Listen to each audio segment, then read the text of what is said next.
Matapos ang ilang linggong taping sa Cebu para sa kanilang upcoming teleserye, spotted na umuwi sina Kim Chiu at Paolo Avellino pabalik ng Maynila.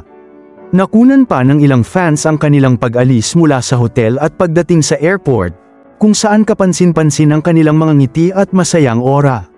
Makikita sa mga larawang kumakalat na tila nag-enjoy ng husto ang dalawa sa kanilang stay sa Cebu. Ilang beses na rin silang naging laman ng social media dahil sa kanilang bonding moments.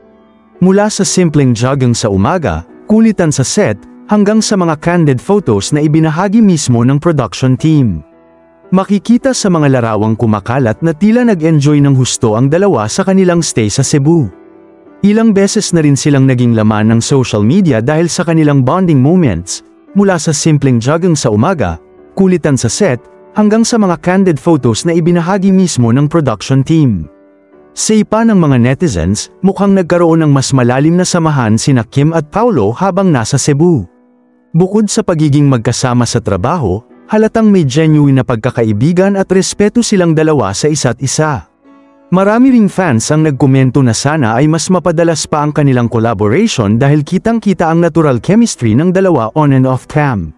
Sa pagbabalik nila sa Maynila, mas lalo namang naging exciting ang inaabangan ng lahat ang mga susunod na pasilip sa kanilang teleserye. Kung gaano kasaya at ka-relaxed ang vibes nila sa Cebu, tiyak na mas matindi pa ang kilig at drama na ihahatid nila sa kanilang proyekto. Samantala, trending na naman sa social media ang hashtag na KimPao, matapos kumalat ang airport photos ng dalawa.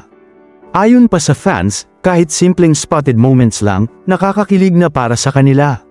May mga nagkomento pa nga ng, sana all may pauwi moments na ganyan. At bagay na bagay silang dalawa, kahit sa simpleng lakad lang.